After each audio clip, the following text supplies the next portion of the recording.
دانای خوب زمان کسنه بکردن برن کسنه بکردن برن kurd jindedin jinde be betakebi ala kurdan jinde be betakebi ala kurdan hem kurdin rengi koru şoreşin serdekün günadiyan medarişan serdekün günadiyan medarişan kesne be kurdin verin kesne be kurdin verin kurd jindedin hala kurdan şimdi mevletakebi hala kurdan hem kurdin meryavukey müsrefin din iman paliman her niştiman din iman paliman kurdu kurdistan kesneli kurdinlerin kesneli kurdinlerin kurd jindedin şimdi mevletakebi hala kurdan Acemi hala kurdan Davi kurd ra Kuye serfi ve şiran Babı kuyne çindekin Taci cihan Babı kuyne çindekin Taci cihan Kesne be kurdinlerin Kesne be kurdinlerin Kurd jindedin Jinde be fethakebi hala kurdan Jinde be fethakebi hala kurdan hazır ol amadene can feda ne can feda her can feda can feda ne can feda her can feda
رفی کبوکان لسر بین درا دل من دانی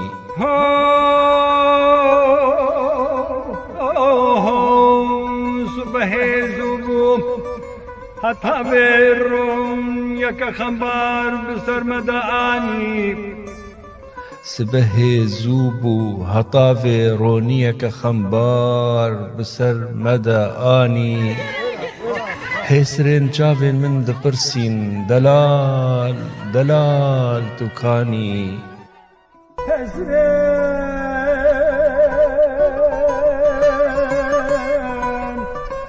جاوين من دبرسين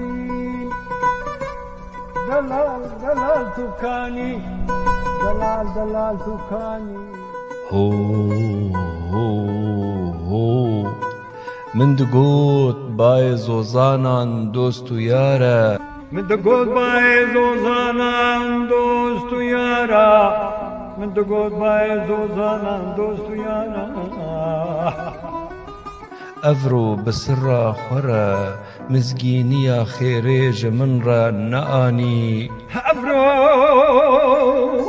بسرا خورا مزگینیا خیریج مرنانی شیرینا دل عفرینا من توکانی هو هو توکانی توکانی شیرینا دل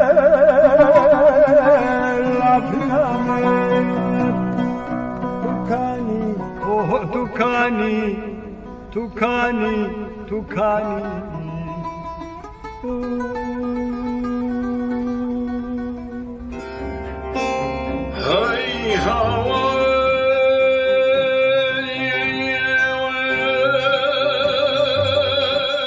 هستين من قليين دردتا دهونن كوچن ما كاروان بكاروان باردكن هاي لي بمراد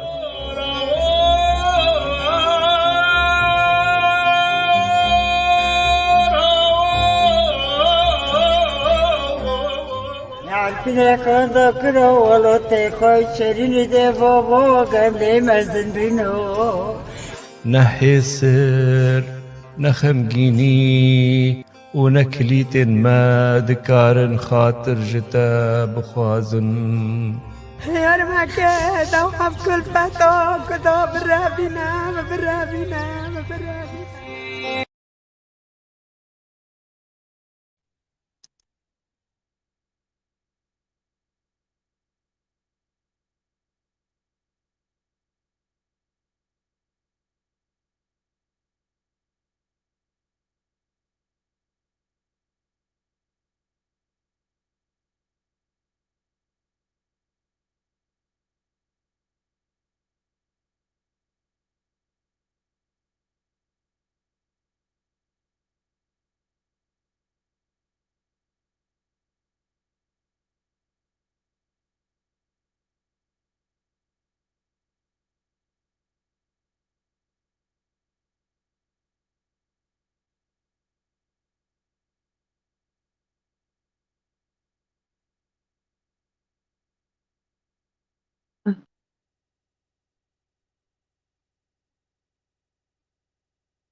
تەماشەبانین هێجا ئێبەر باش بناوێ خوا و بناوێ یەکیتیا گشتی یعنی بیسکار و ڕۆژنەمەوانین کورد ڕۆژەڤای کوردستانی ئەم بەخێرهاتنا میهبانی خۆ دەکەین مامۆستا زەکەریا الحەسەری و هەروەهاژی مامۆستا مستەفا عوسمان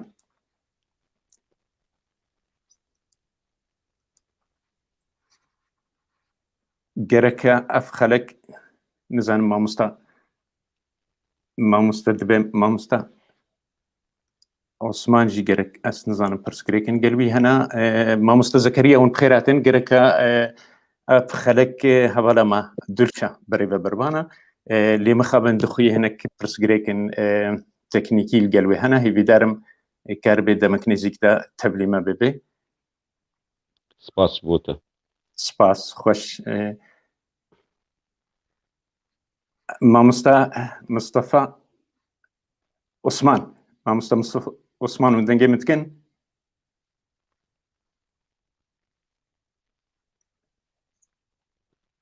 ئەز نزانم دەبێ پرسگرێکن گەلوانجی هەبن بڕاستی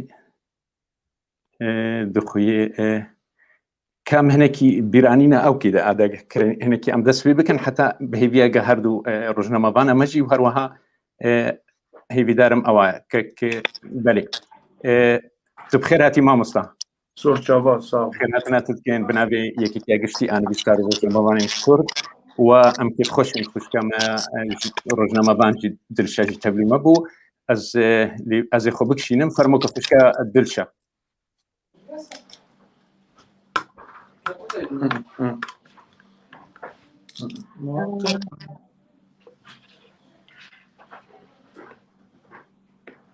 أهلا بكم أعزائي المتابعين ومتابعات طيف تي في في أولى حلقات برنامجنا بهذه الليلة.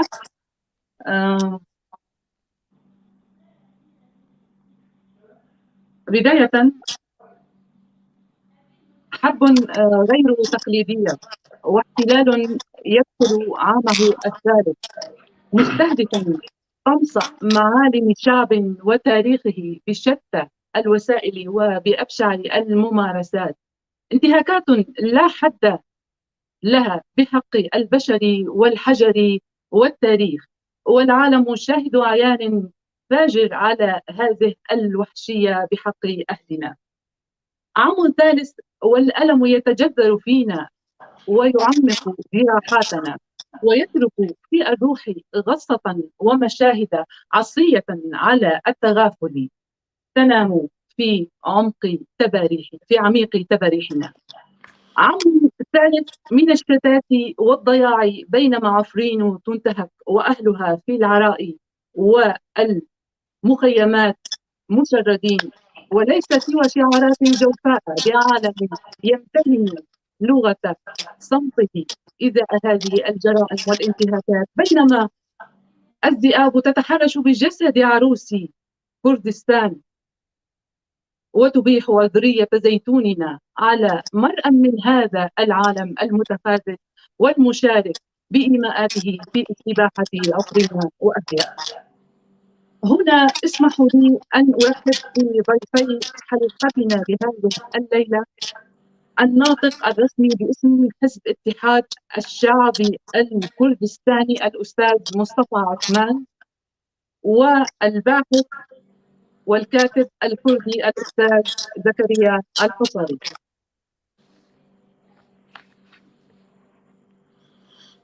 أهلا بكم. شكرا، أهلا وسهلا. شكرا جزيلا وأهلا بك. أولا عذرا لهذا الخطأ الفني.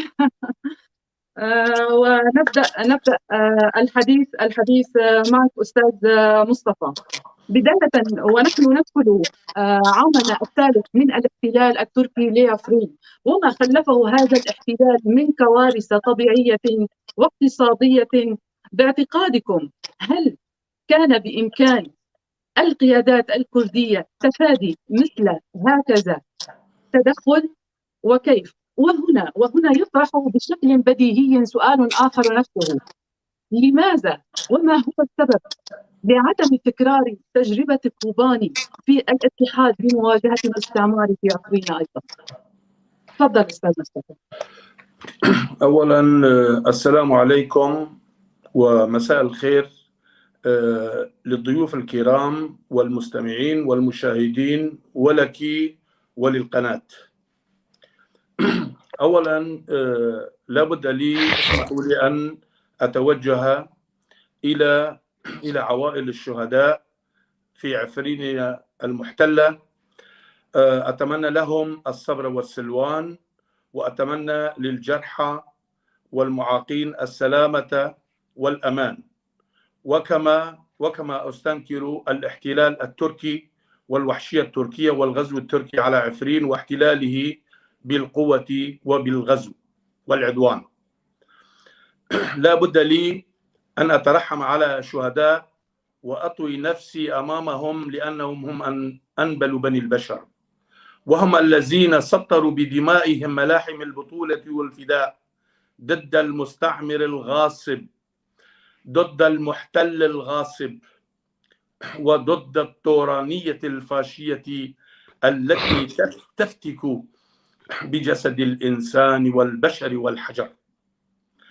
ولا بد لي قبل الجواب أن أحيي شهداء حلبشة الشهيدة وأدعو الأحياء منهم بالصبر والسلوان، وأيضا أقول الخزي والعار لصدام حسين المقبور وأدواته ومن منهم الأحياء المراوغين والقتل والإرهابيين التي يصرحون في العالم اليوم. الشيء الآخر، لا بد أن أدين اتفاقية آذار الخيانية بحق الكرد في آذار، وأهنئ المرأة في 8 آذار. أهنئ المرأة وأتمنى لها الصبر والسلوان، لأن المرأة فقدت الكثير من أكبادها وأولادها ودمها ولحمها. أما الشيء الآخر، هنا عفرين، هنا عفرين الانتفاضة، عفرين في مثل هذا اليوم قدم الشهداء في الانتفاضة الكردية المباركة 2004، انتفاضة آذار، واستشهد النساء والأطفال والشباب والكهنة، ولكن رفع العلم الكردي في أغلب المراكز الحكومية، ورفع لأول مرة في 16 آذار مثل هذا اليوم على مطعم برج عبدالو، كازينو برج عبدالو، لمدة 6 أيام. نحن مدينون للشهداء، ويجب أن نحترم دماءهم ونعمل من أجلهم. أما بعد، بكل تأكيد أستاذ مصطفى. لنعود للسؤال، لصورة السؤال، هل كان بالإمكان القيادات الكردية تفادي هذا التدخل، ولماذا لم تتكرر تجربة كوباني في عفرين أيضا؟ أولا الدبلوماسية، إذا استعملنا الدبلوماسية واستعملنا الوحدة الوطنية نستطيع أن نغير المعادلات. المعادلات تتغير بالسياسة والدبلوماسية وأحيانا بالحرب. كان بالإمكان تفادي غزو عفرين، ولكن لم تتوفر الأداة التي كنا بهذه الأداة نستطيع أن نتخلص من هذا الهجوم.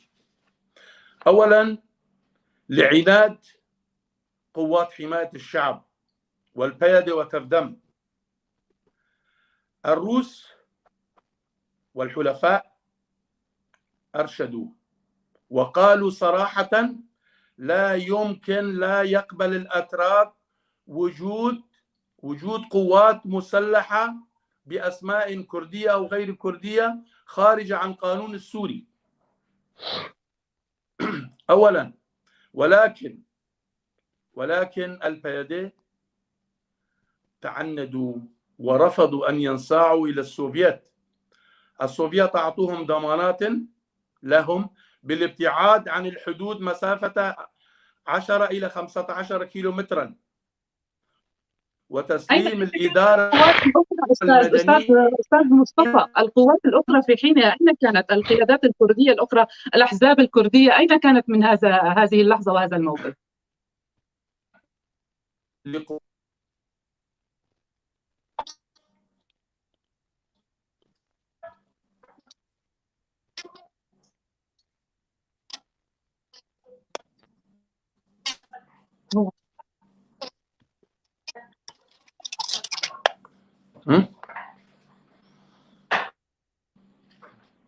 الصوت منيح حاليا؟ هلا الصوت مسموع أستاذ مصطفى، تفضل. الروس هم تكلموا بصراحة مع الجانب الكردي بأن يتخلوا عن اللباس العسكري والأمن والأمان، ولكن قالوا لهم بالحرف الواحد: أنتم فقط الإدارة الذاتية التي تحكم، وليس قوات حماية الشعب، ونحن تحت العلم الروسي سنحميكم ونحمي المنطقة. ولكن لم يتجاوبوا. هذا أولا. الشيء الثاني، كان قوات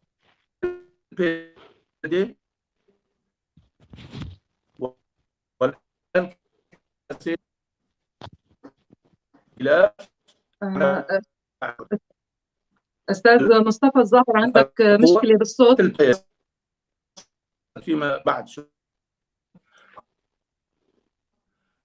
لو كان ممكن الروس مع الإخوة الأكراد لكان لنا كلمة أخرى، لكانت تحاشى الهجوم التركي.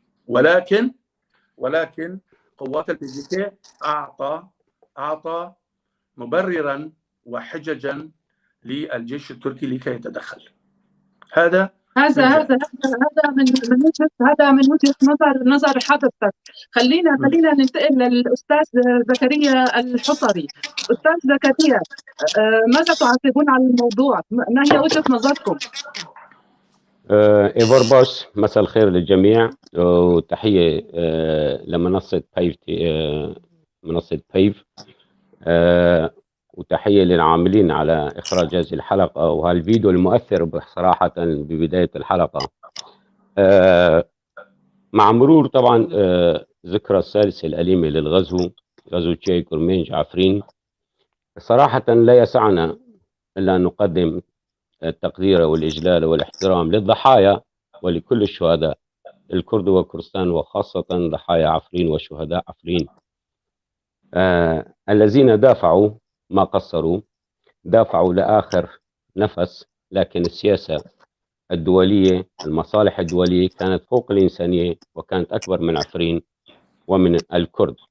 هلا مشان السؤال إذا صوت واضح ما بعرف، ما راح أقول أنه كان بإمكان تفادي هذه الكارثة، لكن أستطيع أن أقول أنه كان بإمكان أنه التقليل من الخسائر وليس تفاديها، لأنه المخطط كان مخطط مرسوم وقديم ليس ابن يومه، وشاركت فيه دول وعلى الخرائط دول عظمى، وكان في تبادل إذا نتذكر مع بعضنا البعض الغوطة الشرقية مقابل عفرين. يعني من أتى إلى عفرين من نازحي الغوطة أتى على الخارطة، لديه بيت راح يستلمه، لديه أرض حقل زيتون وغير ذلك، بما معناه أنه كان هناك مخطط متكامل. والأطماع التركية لنكن صريحين إذا عدنا قليلا للخلف، الأطماع التركية في عفرين ليست وليدة اليوم، هي تعود إلى بدايات العقد الثاني من القرن العشرين. نحن كلنا نعلم لما تم أو حاولت تركيا أنه اقتطاع أو تقسيم فلنقل تشاي كورمينج لإضعاف حركات المقاومة على جانبي الحدود، فإذا بدأت من العقد الثاني بالقرن العشرين، وتكرر الأمر محاولة تركيا في السيطرة على منطقة تشاي كورمينج بعد 1939 بعد لواء اسكندرونة، وحاولت بعملية بتمثيلية ديمقراطية بين قوسين أن تعمل استفتاء في عفرين في تشاي كورمينج لكي تقرر أو تذهب بهذا الاستفتاء المدور تحت حراب الجيش التركي إلى الأمم المتحدة، ولتقول الناس سكان منطقة تشاي كورمينج يطالبون بالانضمام إلى تركيا. وأيضا تكررت عدة مرات إلى أن وصلنا إلى عام 2018، فتم أو استطاعت تركيا ومع المرتزقة بين قوسين الذين يدعون الإسلام ويرفعون رايات الإسلام ويحاربون تحت أجندات تركيا الاستعمارية التي تسعى إلى إعادة إحياء الإمبراطورية أو السلطنة العثمانية، فقد استطاعت تنفيذ ما كانت تخطط له، واستطاعت الحصول على صفقة دولية بإسكات فلنقل أو كسب صمت أمريكا ورضا روسيا بالإضافة لإيران مع النظام شارك في دمشق، شاركت بهذه الصفقة للحصول على غوطة شرقية مقابل عفرين، تسليم عفرين لتركيا. لأذكر شيئا آخر، فعفرين الأعداء عرفوا أهمية الاستراتيجية الجيوسياسية والدينية والجغرافية والسياسية للقضية الكردية على نقش أو خارطة كردستان الكبرى أكثر من الكرد أنفسهم. فعفرين كما تعلمون منذ عام 1516 كانت بمرج دابق، معركة مرج دابق كانت شرقية عفرين كانت بوابة الاستعمار العثماني للوطن العربي ولبلاد الشام لكل الوطن العربي. وبالتالي الدولة التركية الحالية التي تسعى لإعادة السلطنة العثمانية مع توافقها طبعا توافقا مع الدولة الفارسية وليس الإيرانية، بإعادة إحياء وأحلام بإعادة إحياء السلطنة الصفوية. وبالتالي هناك كان اتفاق مبرم على الورق وبأستانة ثم تنفيذها بحذافيرها وتنفيذها على الأرض. وكانت الضحية عفرين وموقع عفرين وطبيعة عفرين وجبال عفرين والقضية الكردية، لأن بضياع عفرين فقد الكرد أو القضية الكردية في الجزء الغربي الملحق بسوريا فقدت شرعيتها السياسية كوجود قضية سياسية في سوريا، وبدأت قليلا قليلا تتحول إلى قضية مجموعات بشرية تتوزع بين مناطق جغرافية متفرقة. فإذا كان الغاية والهدف إنهاء أو إغلاق هذه البوابة الحضارية على نقش أو خارطة الكبرى لكردستان. ونحن لا نبالغ في ذلك في قول ذلك، فعفرين ليس لأننا من أبناء هذا الأرض نقول أنها مهمة، لكن لأنها فعلا مهمة في النقش السياسي وفي الخارطة السياسية وكبوابة وعابر. أنتم تعلمون بالتاريخ، إذا عدنا للتاريخ المسألة تطول. كانت عفرين وقورشية كانت مسؤولة عن 800 دير وكنيسة وقبلها معابد وبعدها المسيح. أستاذ زكريا، سنعود إلى الحديث عن هذا الموضوع. يعني باعتقاد حضرتك أنه كان بالإمكان لم يكن بالإمكان تفادي الكارثة، وإنما كان بالإمكان التقليل من الخسائر والأضرار. نعم، اسمح لي بجملتين فقط قبل أن تنتقل بالمايك. التقليل ماذا أقصد فيها؟ كان بإمكاننا الحفاظ على الكتلة السكانية الكردية التي كانت تشكل 95% من سكان عفرين، كان الحفاظ عليها داخل على أرض عفرين. كان بإمكاننا الحفاظ على الطبيعة وعلى الأرض وعلى القرى وعلى حضارة عفرين من التدمير والحرق والسرقة والنهب والنبش والكل ما يمكن تصوره من المجازر. كان بإمكاننا أن نتفادى النزوح وضياع الوطن والأرض. كان بإمكان أن نتفادى التعريب والتتريك الحاصل اليوم. هلا شوفي، هلا كركوك صار فيها نفس الشيء تقريبا. ما راح أستخدم عبارات اللغة الفصحى وإلى آخره. الأمور هذا خلينا نحكيها هيك ببساطة. كركوك صار فيها غدر، صار فيها مؤامرة، صار فيها خيانة، لكن انسحبت القوى السياسية والعسكرية، لكن بقي سكان كركوك على أرضهم وحفاظا على كرديتها ولمنع الجنوسايد ضد البشر والأرض والحضارة والتاريخ والآثار. كان بإمكاننا تفادي ذلك أو تقليل من الخسائر لمنع فقدان كرديتها وكردستانيتها. أستاذ شكرا أستاذ زكريا. ننتقل عند الأستاذ مصطفى. أستاذ مصطفى، عم تسمعني؟ نعم أسمعك. ما تعقيبك على ما ذكره الأستاذ زكريا؟ هو بالنسبة تعقيب الأستاذ زكريا يعني فيها وجهة نظر، ولكن من أي ناحية؟ الناحية فيها وجهة نظر. يعني لو الأكراد توحدوا ولو سلموها للروس ممكن تدخل، لأن سكوت الأمريكان بالأخير ويمكن تمرر صفقة. يعني يمكن يجوز ذلك، ولكن كان تحاشينا الخطر الكبير اللي هو النزوح والقتل والضرب والتغيير الجغرافي. فيها وجهة نظر، يعني أنا أوافقه، مرة فيها وجهة نظر. فممكن ممكن كان نتحاشى أو ما نتحاشى، يعني يجوز فيه الطرفين. يعني هو كمان يحق له من وجهة نظر، هو كمان محق، يعني تبديل بغوطة أو غير ذلك. ممكن يعني إذا ما أعطينا المبرر نفس الشيء كان تدخل تركيا. يعني ليش؟ لأنه الاتفاق الملي أو العهد الملي يضمن لهم أن يدخلوا عفرين ويدخلوا إدلب ويدخلوا حتى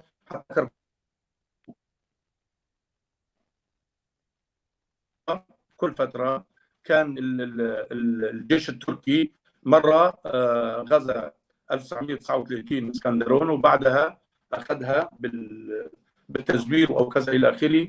وكمان بالسبعينات دخل إلى شمال قبرص كمان أخذها، وبقي الشمال السوري اللي بنسميه كردستان، اللي اسمه كردستان، والشمال العراقي اللي كان هي محافظه الموصل. فتركيا في العهد الملي موجود يعني، لانه كما طار فيها بعد سيفا هي بال 22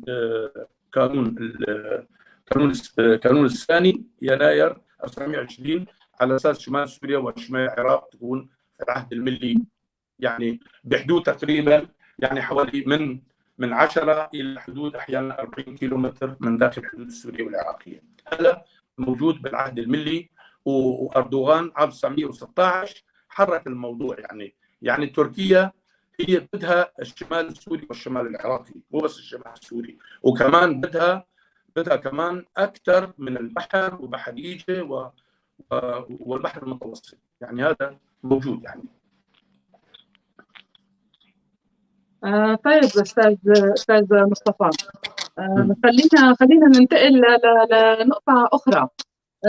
كون حضرتك من سياسي مخضرم من السياسيين الكرد في عفرين، حبذا لو ذكرت لنا نبذة عن تاريخ عفرين السياسي والاقتصادي والأمني والحياة الاجتماعية قبل الاحتلال وبعد الاحتلال. أولا لابد لنا أن نقول عن عفرين وعام 1957. أولا عفرين عام 1957 من الناحية السياسية لما تأسس الحزب الديمقراطي البارتي الديمقراطي الكردستاني كان 8 أعضاء، كان 4 من عفرين، 4 يعني نصف العدد من عفرين، انضاف عليه الدكتور ندير زازا وجقرخون صاروا 10. فمعناته حتى بال10 كان بعفرين كان يعني بال140 من المؤسسين بالقيادة كانوا مع عفرين. معناته عفرين كانت ثروة ثقافية، نخبة ثقافية سياسية حضارية منفتحة ووطنية وقومية. هذا من جانب. الجانب الآخر الحركة السياسية في عفرين لم تتوقف، والحركة السياسية بعفرين كانت حركة قومية وكانت حركة طبقية. كان الحزب الشيوعي السوري موجود بقوة، وكان الحركة الكردية موجود، وخاصة الجناح اليساري اللي كان هو الاتحاد الشعبي. فقبل الاحتلال أولا الناحية السياسية كان عفرين كان فيها نخبة سياسية ثقافية بكل معنى الكلمة، فيها العشرات أو مئات من الكتاب والصحفيين والإعلاميين والاقتصاديين والشهادات الجامعية والدكتوراه. هناك آلاف الحاصلين على الشهادات الجامعية والدكتوراه. من الناحية السياسية فعلا عفرين حتى في ظل حزب البعث كان الحركة الكردية أقوى من الحزب الحاكم. أقول مثالا عام 1970 أنا كنت في طالب الثانوي، القائمة الكردية أخذت 88 صوتا في عفرين، وحزب البعث والجبهة أخذوا 38 صوت. أنا كنت موجود وفي اللجنة الإدارية. معناها كان الحركة السياسية كانت قوية، وحتى في وجود البعث ورفاق الموجودين بيسمعوني. هذا واحد. معناها كان القوة الكردية قوية جدا. طيب ماني حابة أقاطعك، لكن الحالة الأمنية كيف كانت وقتها؟ الحالة الأمنية بشكل عام. رغم كان الحالة الأمنية حالة سيئة جدا، يعني المخابرات، الأمن السياسي وأمن الدولة والأمن الجنائي كان موجود،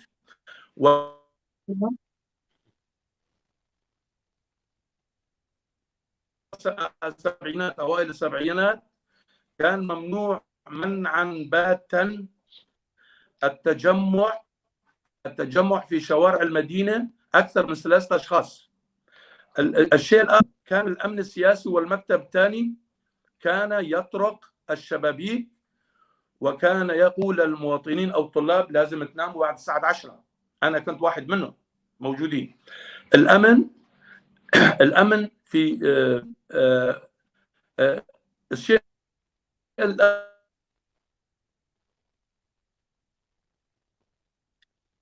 أستاذ مصطفى، في عندك مشكلة بالصوت والله.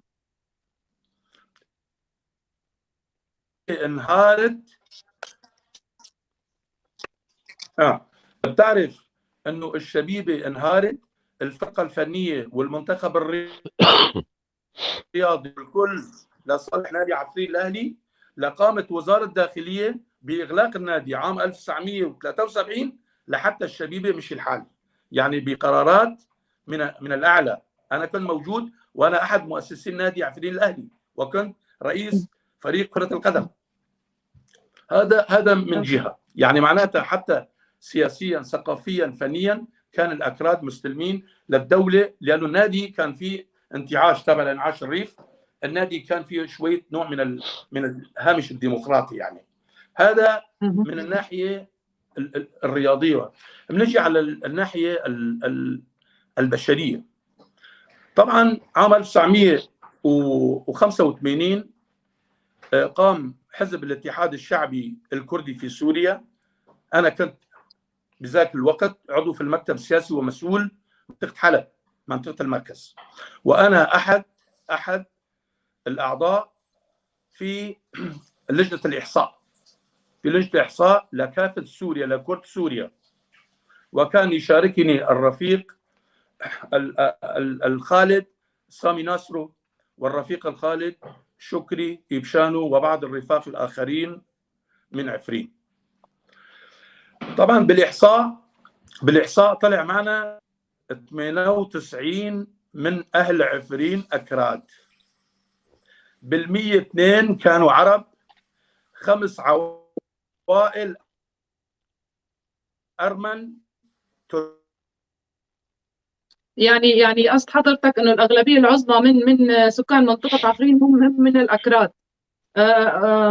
استاذ مصطفى، عذرا للمقاطعه، لكن الصوت عند حضرتك في مشكله، يا ريت تشوف. هلا الصوت واضح؟ الصوت واضح، بس عم بينقطع بين الفتره والثانيه. هلا خلينا ننتقل للاستاذ زكريا الحصري. استاذ زكريا، كون حضرتك كاتب وباحث، حبذا لو حدثنا قليلا عن التركيب الديموغرافي للسكان في منطقة عفرين قبل الاحتلال، وما تعرضت له المنطقة من تغيير بعد الاحتلال، وخاصة ونحن نتابع عمليات التتريك والتعريب للمناطق الكردية وما إلى ذلك من ممارسات واستيلاء على الممتلكات والمنازل. شكرا لسؤالك. صراحة أنه من خلال دراستنا لتاريخ عفرين، جاي كرمينج بالأصل الأصح، صادفتني وأنا استغربت لما شفتها صراحة. أول وثيقة، أو على الأقل الوثيقة اللي أنا شفتها، بجوز فيها أقدام بجوز فيها أحداث بجوز أنا ما اطلعت، تعود لسنة 685 ميلادي. 685 ذكر فيها أول عملية فينا نقول تعريب منطقة جاي كرمينج أو عفرين بفترة الخلافة العباسية والبيزنطية والحروب اللي كانت سائدة وقت ذاك بين قسطنطين، الإمبراطور قسطنطين، وعبد الملك بن مروان. عندما كان في حرب بيناتهم، صادف أنه هناك قسم لنقل أو مجموعة لم تكن وفية تحارب مع الجيش البيزنطي، لم تكن وفية للجيش البيزنطي، وكانت على علاقات لأقل حتى لا أستخدم كلمات كبيرة أخرى مع الجيش المقابل، وهو جيش الإسلامي، الخلافة الإسلامية. وبعد انكشاف هذا الموضوع تم صدور فرمان أو قرار بإخراج هذه المجموعة من حدود إمبراطورية أو دولة بيزنطة المسيحية، وإسكانهم في منطقة عفرين أو في محيط قورش وحتى حدود منطقة أعزاز الحالية. إضافة لذلك تكرر أيضا هذه العملية محاولة أخرى تعود إلى بعدها بفترة قصيرة بتوطين بعض الجنود اللي كانوا عم بيحاربوا مع الجيوش الإسلامية هذه المرة، وكمكافأة لهم وهن من بلاد فارس، كمكافأة لهم تم توطينهم بعد انتهاء الحرب في هذه المنطقة ومحيط منطقة عفرين. إذا عدنا للتاريخ الحديث، هذه العملية ترافقت لكن دون ضجة إعلامية أو دون مثل ما نقول شوشرة مثل ما جرى، ودون استخدام يعني ردة فعل عنيفة ربما كما حدث، مقاومة أيضا كما حدث في محافظة الحسكة ومنطقة الجزيرة.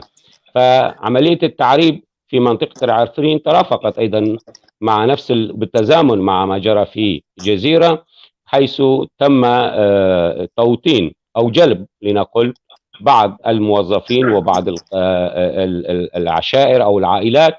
وقبلها لما تم إلحاق لواء اسكندرونة بتركيا، تم انتقال بعض العائلات التي رفضت أن تعيش تحت ظل التركي وانتقلت إلى الاستيطان في عفرين أو الإقامة في عفرين.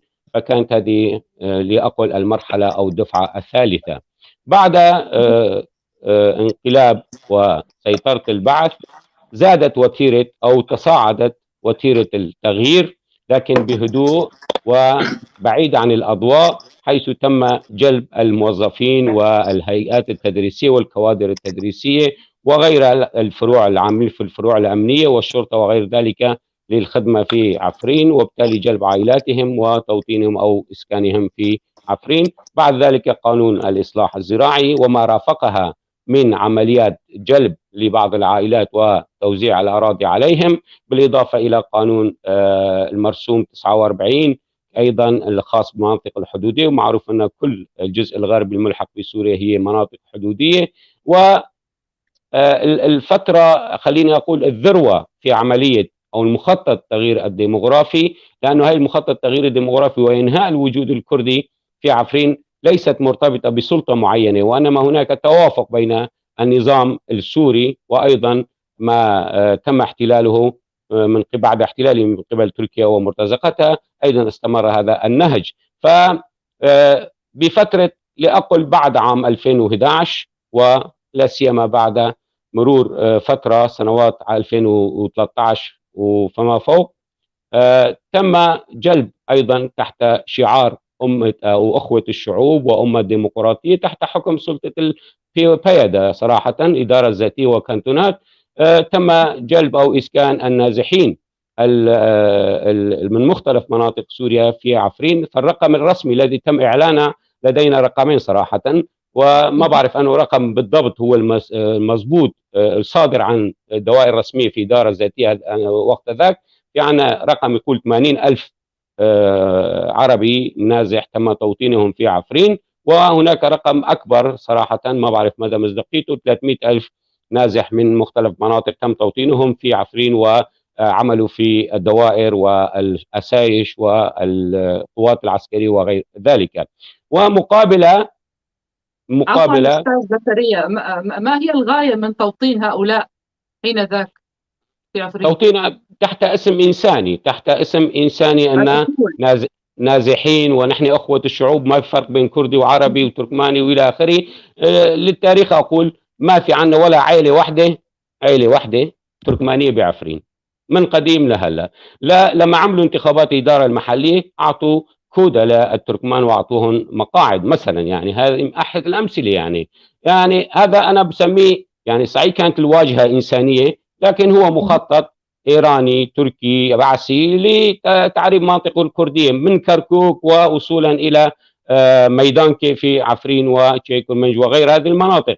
فتم تهجير مقابلة، تهجير وإن لم يكن بقرارات، قسم منها كان بقرارات، لكن نتيجة المضايقات والجلب الناس بالقوة إلى الخدمة العسكرية، نتيجة عدم وجود التعليم، نتيجة انعدام فرص المعيشية، نتيجة الطبابة، الصحة إلى آخره. كل هذه الأمور نتيجة المضايقات الأمنية والغزوات الليلية خلينا أقول على القرى والمزارع والبساتين الرمان والزيتون لجلب الشباب إلى التجنيد الإجباري. كل ذلك ساهم في تهجير قسم كبير من أهل عفرين سواء إلى إقليم كردستان أو إلى حلب أو إلى بقية المدن أو إلى تركيا وأوروبا. هذه كانت المرحلة اللي أقول الرابعة في عملية التغيير الديموغرافي. المرحلة الأخيرة واللي نحن ما زلنا نعيش صداها وواقعها بعد 2018 يعني صارت المسألة يعني ما عادت مخفية، يعني صارت أعلى سلطة في تركيا متمثلة برئيس تركيا رجب طيب أردوغان أعلنها مرارا وتكرارا بأنه سيقوم ببناء مساكن وتوطين 3 ملايين سوري في منطقة عفرين، وأنه راح يرجعهم لمنطقة عفرين وراح يعمل لهم عفرين جنة وراح يعمل عفرين إلى آخره. وبالتالي بدأ غزو عفرين والسيطرة على عفرين وتدمير البنية الحضارية والبنية الاقتصادية والبنية الثقافية والبنية المكوناتية والبنية الإثنية خلينا أقول بمساعدة. طبعا هنا شوفي ملاحظ أنه العملية قبل الاحتلال التركي وبعد الاحتلال التركي هناك كما أيضا هناك ترابط، يعني فلنقل واقعيين فلنكن واقعيين. يعني أول شيء الإدارة الذاتية منعت الناس واتهمت الناس بالخيانة من يخرج من عفرين أنه عم بيترك عفرين وعم بيخون دم الشهداء وما بصير لازم يضلوا. وبعد ما أخرجوا كل الكوادر وكل الأموال، عفرين كان بنك المركزي لباكاكا خلينا نقول بصراحة، يعني بعد ما أخرجوا المسؤولين وكل هالأمور والأشياء المهمة وفككوا المستشفيات وأخذون معهم على الشباب مشان يكون في كمان كانتون صغير هنيك نتاجر فيه. بعد ذلك قالوا اللي بيضل خاين. شوفوا أول شيء اللي بيروح خاين وقصفوا ناس على الحواجز وناس ماتت على حواجز من القصف تبعهم إلى آخره.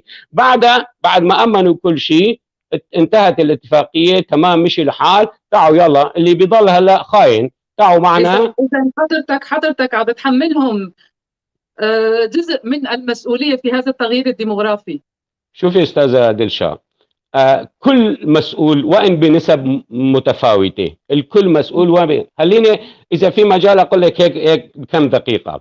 يعني شوفي التزامن والتوافق في الأهداف. الهدف الأخير هو إنهاء كردية هذه المنطقة وإنهاء شرعية وجود قضية سياسية كردية في الجزء الغربي الملحق بسوريا. فهون تهجير الناس معهم واتهام بالخيانة اللي ما بيروح معهم، بنفس الوقت جلب تركيا الإيغور والتركمان اللي جايين من تركمانستان ومن الصين ومن أقاصي الدنيا من آسيا الوسطى، جابوا معهن وعائلاتهم وهالمرتزقة وهالفصائل اللي بالمئات الفصائل تمام. جابوا عائلاتهم وعشائرهم إلى آخره، شجعهم وأعطاهم بيوت أهل عفرين وأعطاهم أراضي وأعطاهم زيتون وأعطاهم.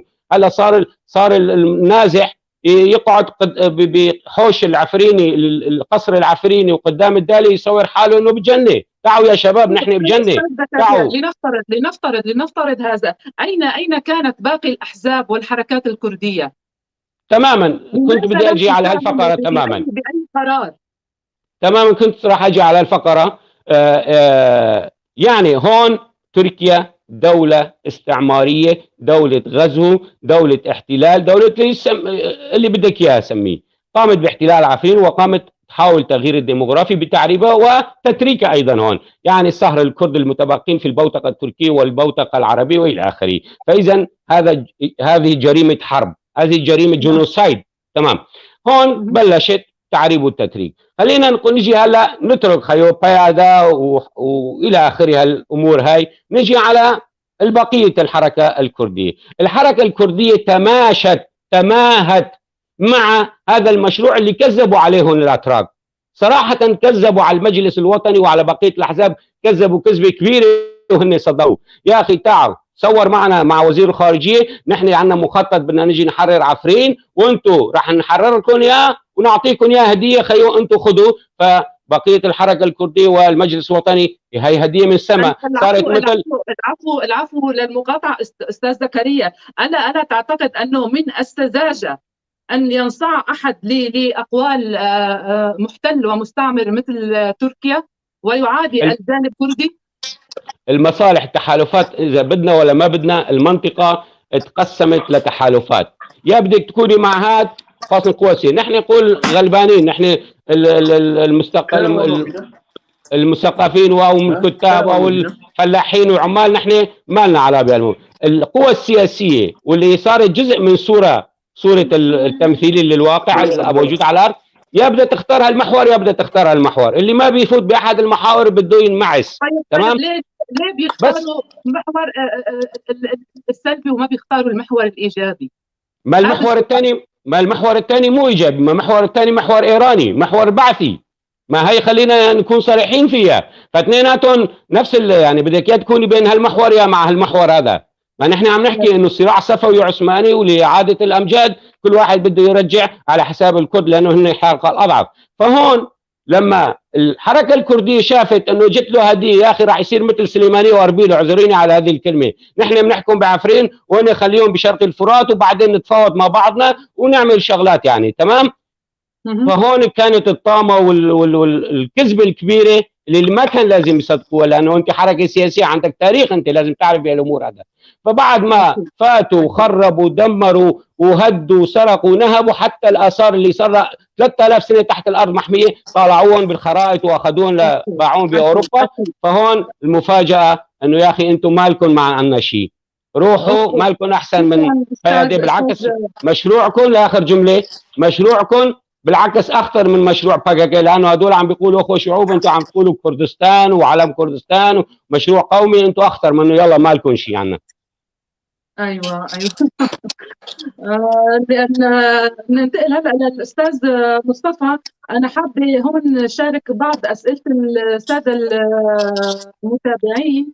في سؤال من الاستاذ حسيب قاسم. استاذ مصطفى هو لحضرتك عم بيقول سؤال للاستاذ والسياسي ابو عثمان: اليس الحل الوحيد في عفرين هو عوده اهلها الى ديارها؟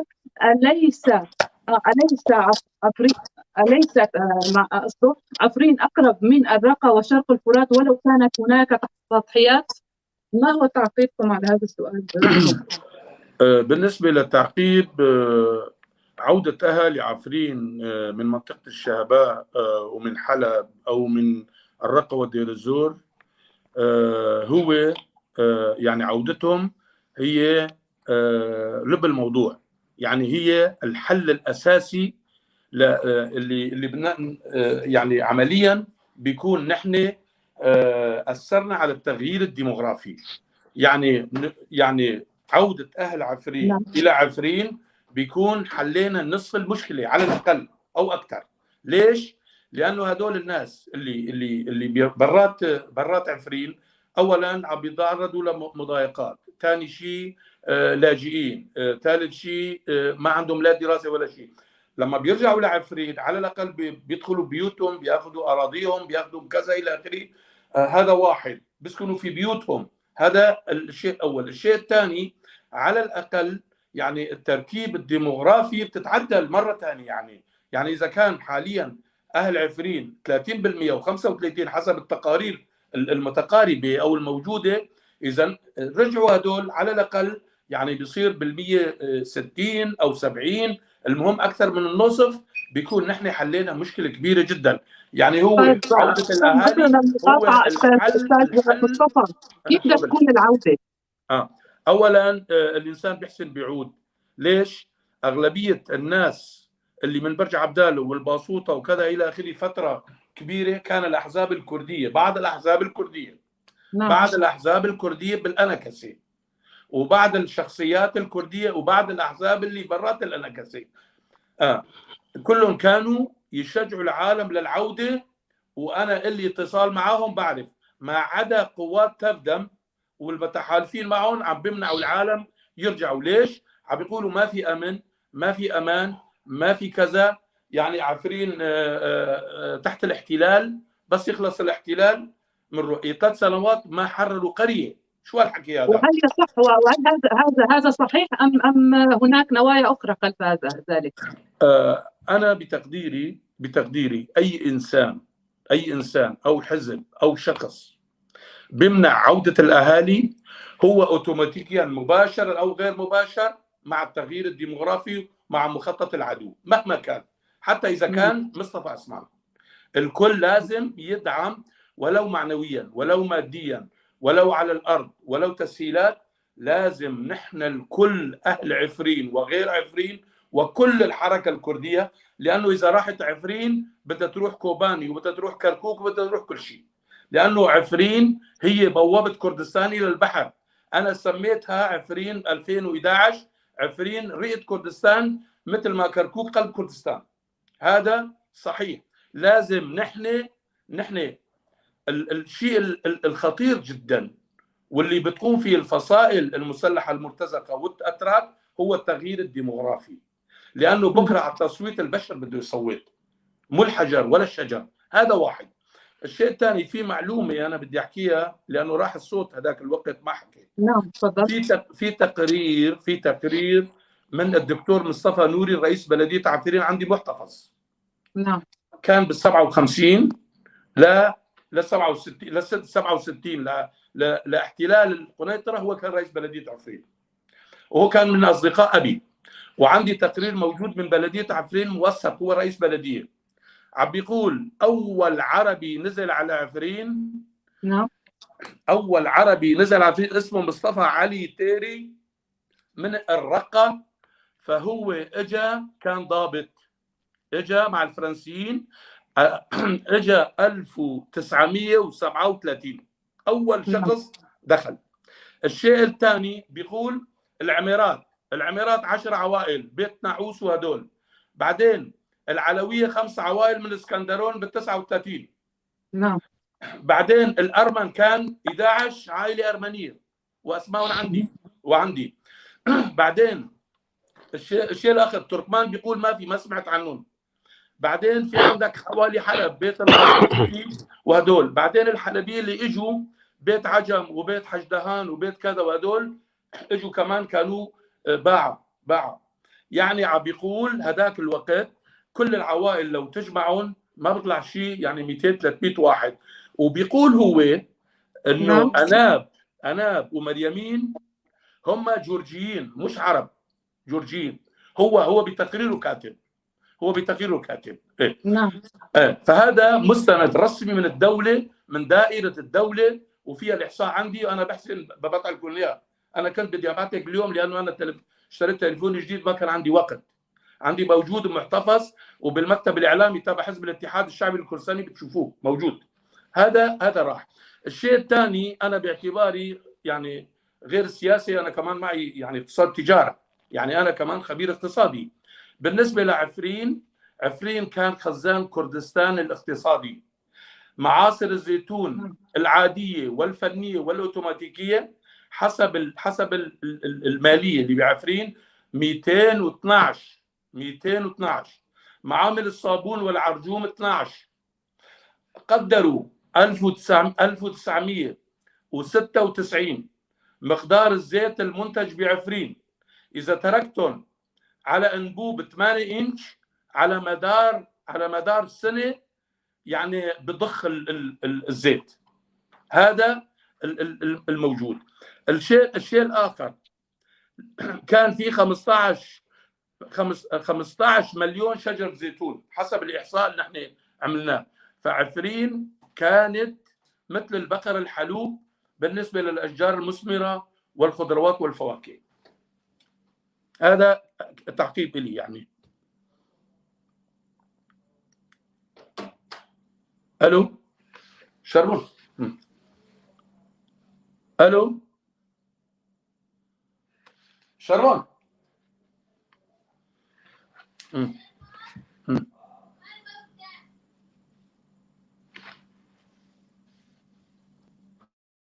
نعتذر استاذ مصطفى، نعتذر لهذا الخلل الفني. يبدو في مشكله عند الزميله دلشان.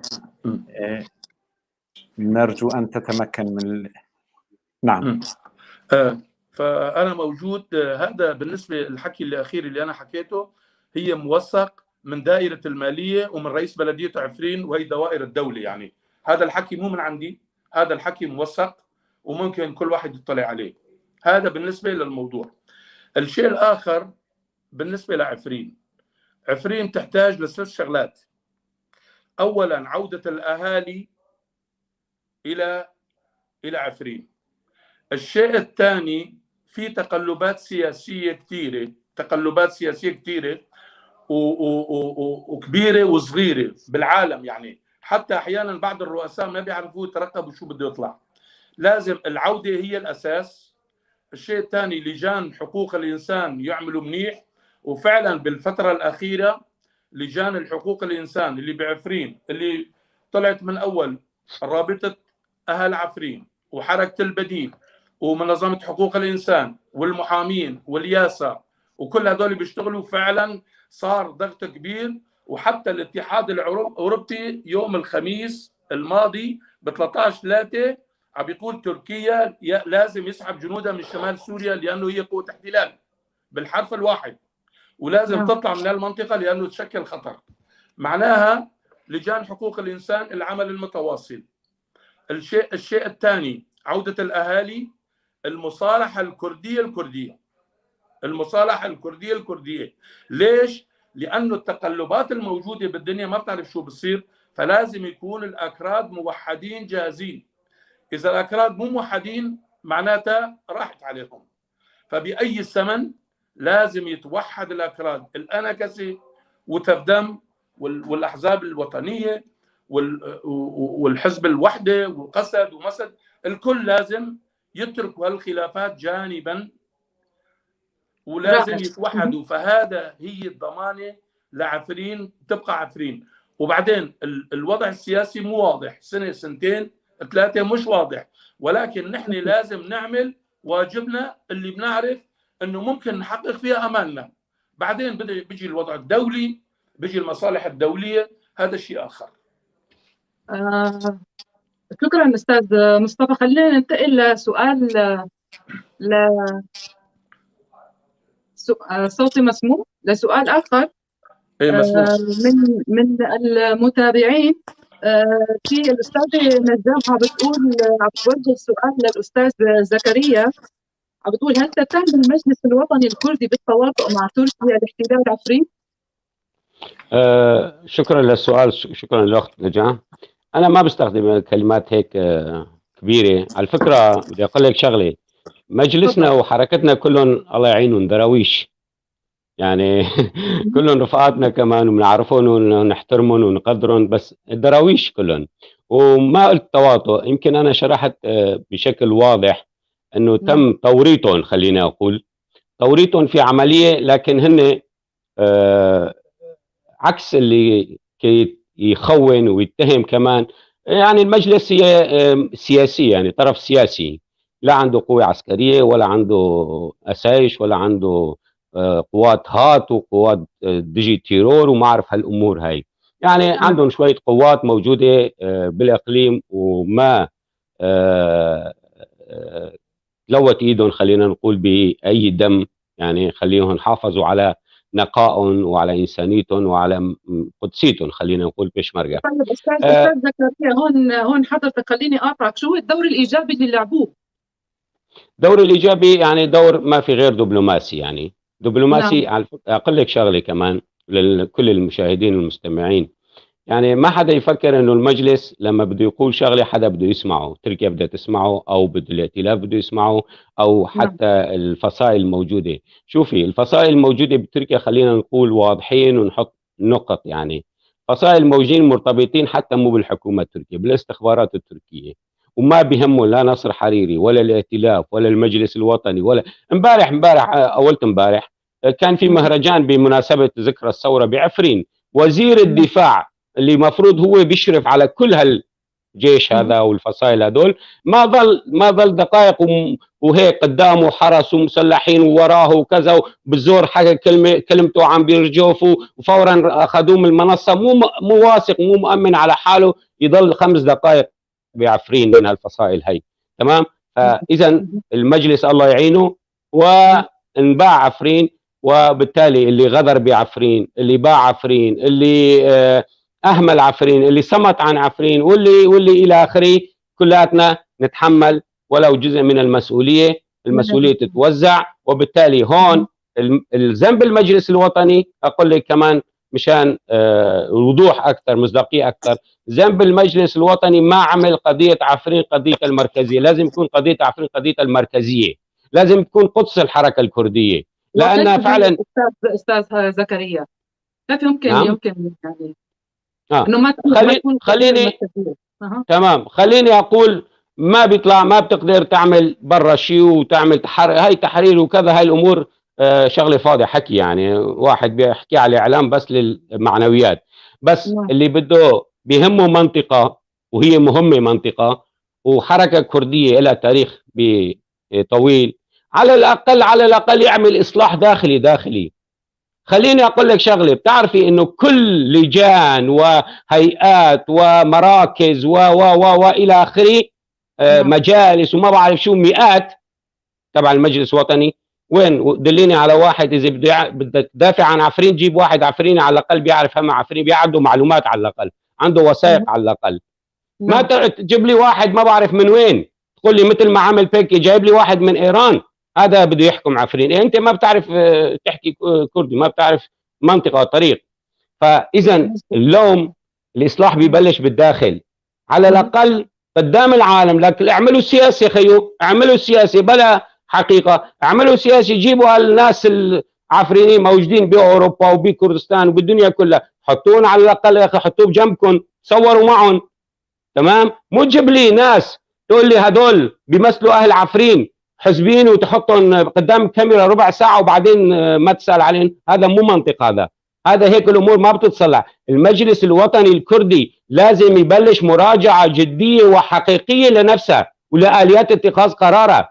يعني والله هي حلوه قدام العالم نحكيها، انه موقع المجلس الوطني الكردي الرسمي لحد اليوم كل هالطبل وكل هالزمر بزياره الحرير لسه ما عنده خبر ولا سطر واحد عن هالزياره هي بالداخل. شو هالقرار يعني؟ مجلس الداخل مجلس والخارج مجلس كمان، يعني ما لهم علاقه ببعضهم. يعني نحن عم نحكي من قهرنا، نحن عم نحكي من منطلق قومي، من منطلق وطني، من منطلق كردي، من منطلق كردستاني. والله يعني راح نموت قهر على هالاخطاء اللي والله دراويش انتم يا زلمه، والله دراويش ما تعرفوا تعملوا سياسه.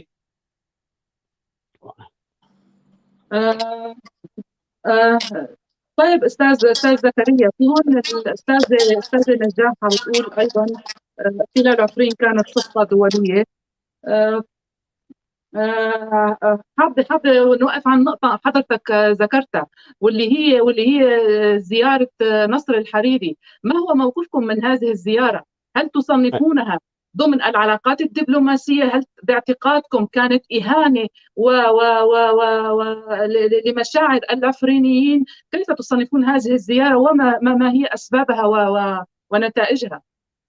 طبعا هي صفقة دولية بداية، نعم صفقة دولية شاركت فيها الكل بسكوتة أو بمشاركة فعلية أو بالتبادل، خلينا هي خلصنا منها. بخصوص زيارة الحريري ووفد الائتلاف إلى أربيل، طبعا خلينا نفرق بين ناحيتين.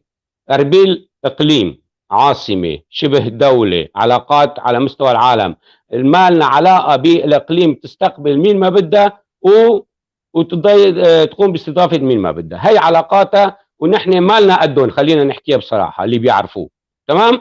خلينا هاي على الجنب، ما حدا يعمل لي انه هاي زياره شو اسمه اربيل وانت جاي ما لها علاقه. هاي نحن عم نحكي عن قسم صغير، قسم بتاعنا، حصتنا نحن، حصه السوريين، حصه اهل عفرين واهل كردستان السوري او الجزء الغربي الملحق بسوريا. شوفي، حريري عمل من هولير، من مجلس مقر مجلس ممثليه المجلس الوطني منصة للدعاية له ومهاجمة الأطراف الكردية، حتى مهاجمة إهانة المجلس الوطني الكردي لما بيقول له هاي نحن حررنا لكم عفرين، تعالوا افتحوا لكم مكاتب، كأنه هو عم بيحكي عن درعا ولا عم بيحكي عن هجين ولا عم بيحكي عن دير ولا عم بيحكي. هاي أرض يا أخي، أنت الضيف مو أنا اللي ضيف، يعني تمام؟ فإذا طريقة خلينا نقول آليات، طبعا لقاءات هاي ما في عليها حكي، فيك أنت كجهة سياسية تستقبل، من حقك تستقبل حتى أعدائك، هاي سياسيا ما في عليها أي حكي، ودبلوماسيا ما في عليها حكي، بس آليات اللي تم الاحتفاء به والحكي لي حكاه قدامنا قدام العالم، هي كانت يعني فعلا استهتار بكرامة الإنسان العفريني والكردي بشكل عام، استهتار بفكرنا بعقلنا بذاكرتنا، استهتار فينا. العالم شوفي بإدلب بعزاز بالباب، لك بده يروح على جامعة عزاز ما استرجع، راح يوم عطلة يوم جمعة ما في طلاب راح فيها لأنه بده يضربوه.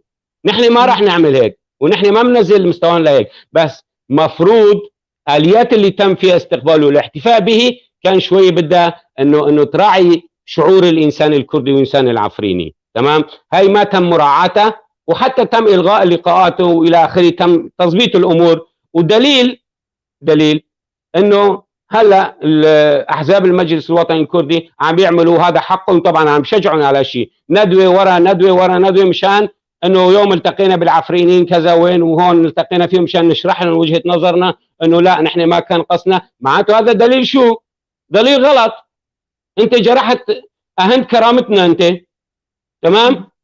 نعم. هذا المقصود فيه. ما حدا يقول لي انت بتعرف هي اربيل وانت بتعرف تهاجم اللقاءات المرجع والقائد الكردي الكردستاني السيد مسعود البرزاني. لا، هي ما لها علاقه، هي نحن ما لنا دخل فيها. نحن عم نحكي عن حصتنا صغيره اللي هي مو باللقاء، باليات اللي تم فيها والشكل اللي تم فيها والاخراج السينمائي والاكشن اللي تم فيه. والداخل ما لهم علاقه على الفكره، داخل عفرين فيه. ليش هلا بدهم يفتحوا مكاتب في المجلس الوطني بعفرين؟ ما الاحزاب الكرديه والحركه الكرديه مثل ما ذكر بابي عثمان استاذ مصطفى موجوده ايام الوحده وايام البعث وقبله وبعده بالسر، وعم بيشتغلوا وراح يضلوا يشتغلوا بالسر. تمام؟ انت بدك تروح تفتح مكاتب وسليم ادريس لحالهم ونصر الحريري لحالهم ما بيقدروا يخطوا خطوه صغيره بعفرين؟ هي استهتار بالذاكره، استهتار بالعقل، استهتار اهانه يعني لكرامتنا. يعني مفروض يعني على الاقل ما تقول لي باجتماعنا حكينا وبهدلنا وما خلينا عليه شيء. انا ما بدي ورا الباب المغلق قدام الكاميرا شو حكى وانت شو حكيت. انا هذا اللي بيهمني، لانه هذا بيوجه الراي العام، هذا اللي وصلنا. رساله طيب. وصلت. طيب استاذ زكريا، خلينا نسمع وجهة نظر الاستاذ مصطفى بالموضوع ايضا. اولا بالنسبه لزياره نصر الحريري الى كردستان العراق او الى الاقليم، طبعا نحن اصدرنا بيان تصريح مني موقع ومختوم، ما كان استقباله من قبل رئيس الاقليم محل انتقاد في حزبنا. يعني نحن انتقدنا الزياره جمله وتفصيلا. ليش؟ يا بدك تنتقد الزياره كحزب من الاساس وفي لك ضوابط، او بدك تسكت يعني صمتا، او بدك تأيد. يا تأييد يا صمت يا حكي مثل العالم. نحن كحزب الباحث حر والوطني حر. اولا، مين هذا نصر الحريري لحتى يستقبله الرئيس مسعود البرزاني؟ مين هو؟ لازم لو انا كنت بدال لا يسمعني الاخ مسعود البرزاني، لو انا كنت البرزاني لا اعطيه حميد دربندي يتصل معه فقط، مو اكثر من حميد دربندي هو مستواه، ولا واحد بالمكتب السياسي، خليه هو كان يستقبله. هذا واحد. الشيء الثاني لو انا كنت في الاقليم على الاقل انا كنت حرضت اللاجئين وكذا، وخلي يعملوا اللي بدهم اياه يحكوا. ليش؟ نحن كنا في اوروبا كان بده يجي الاسد على سويسرا، وكان بده يجي رئيس وزراء اسرائيل، ونحن عملنا الحزب اللي انا فيه عملنا مظاهره في جنيف. ليش السلطات ليش السلطات السويسريه سمحوا لنا ونحكي اللي بدنا اياه؟ وليش ما صار هي بكردستان وواحد مثل الحريري؟ فهون لما نحن عملنا هيك رفقاتنا بسوريا دخلوا الاعتقالات. نحن عرفنا بدهم يعتقلون بسوريا، فهن قالوا انتم احرار. هي استاذ حسن صالح موجود من رفاقنا القدامى موجود على الخط. فهون يعني كان الاستقبال اللي صار استقبال يعني انا بشوفه كبيره. يعني نعم. واحد مثل حميد دربندي لو يشوفه كذا الى اخره، هو يعني مسؤول امن او كذا، او واحد من القياده يعني من الدرجه الثانيه والرابعه والخامسه.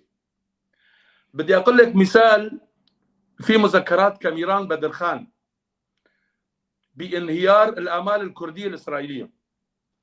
بيقول لما أنا رحت بدي أجتمع مع السفير الإسرائيلي، هو دكتور، قال أعطوني موظف من الدرجة الرابعة وبفندق مو بالسفارة. هيك العالم تتعامل. الدبلوماسية واحد مثل نصر الحريري يعني لازم يروح مع واحد مثل حكايته أو واحد قليل يعني بالدرجة الرابعة الخامسة، مو رئيس إقليم، مو مرجع كردستاني. لا، مرجع كردستاني راح استقبله الرئيس الأمريكي جورج بوش. يعني لو رئيس تركيا راح مو مشكلة. فهون أنا ما بلوم الآخرين، أنا ما بلوم إقليم كردستان، أنا بلوم هدول الناس اللي تبعنا، الناس اللي ما بيعرفوا الدبلوماسية والأصول السياسي وداخلين في قيادة الأحزاب. إذا كان قيادة الأحزاب حابة أستاذ مصطفى، الفكرة وصلت، فكرة حضرتك وصلت. حابة نحكي عن نقطة ثانية، عن الحراك الكردي في سوريا. كان دائما حراك سلمي ومبني على أسس التفاهم والحقوق المشتركة لجميع المكونات العرقية على الأراضي السورية. برأيك شو هو السبب لهذا العداء والرفض للحقوق الكردية من قبل المكونات العرقية الأخرى في سوريا؟ أولا بالنسبة المكونات العرقية الأخرى، المكون العرقي العربي هو ثقافته ثقافة فوقية دكتاتورية شوفينية عربية. هذا واحد. يعني الثقافة الموجودة في الأمة العربية بال195 ثقافة شوفينية تسلطية احتكارية. يعني بيقولوا إذا في غنية بيقول الأرض تتكلم عربي، والسياسيين اللي بيصفقوا له بالله الأرض تتكلم عربي، بالله هي مو جنون العظمة. هذا واحد.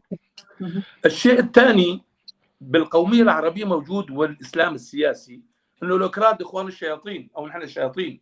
يعني حتى كتسمية بشر بيقولون كتب. هذا واحد.